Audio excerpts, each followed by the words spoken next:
નમસ્કાર ખેડૂત મિત્રો, આજે આપણે ગામ ભાણેજડામાં આવ્યા છીએ. તો શું મારું નામ? ભીખુભાઈ. તમારું ગામ?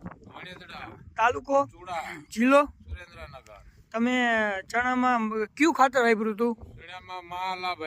મહાલાભ. આપણે કેટલું આપ્યું તમે? 3 એકર જેવું છે. એક કટું આપ્યું. એક કટું આપ્યું છે અને પાવામાં તમે આપ્યું હતું. તો ચણા પેલા કઈ રીતે હતા? ચણામાં બહુ વિકાસ નતો. ગ્રોથ નહોતો. વિકાસ સારો આવ્યો. ફ્લાવરિંગ સારું, વિકાસ સારો, ગ્રોથ સારો થયો છે. તો આજુબાજુમાં શેના હે તમારામાં શું ફરક છે નાખવાથી? ખાતર વાળાના ઘણો ફરક. એટલો વિકાસ નથી આજુબાજુ વાળાનો. એટલો વિકાસ નથી.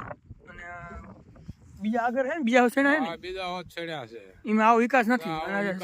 આ પાયા પછી તમારે પાયા પછી બહુ સારો વિકાસ એમાં. રિઝલ્ટ સારું બહુ. શું કેવું તમારા મહાલાભ વિશે, ખાતર વિશે ખેડૂત મિત્રોને આપણે કેવું હોય તો? તો ગમે એને શેડામાં ગમે પાકમાં આપવું જ તે. તમે પહેલી વાર વાપર્યું? પહેલી વાર વાપર્યું અને તમને મજા આવી છે? હા.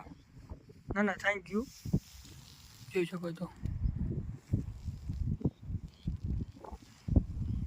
મહાલાભ, પોટાશ, મેગ્નેશિયમ, સલ્ફર.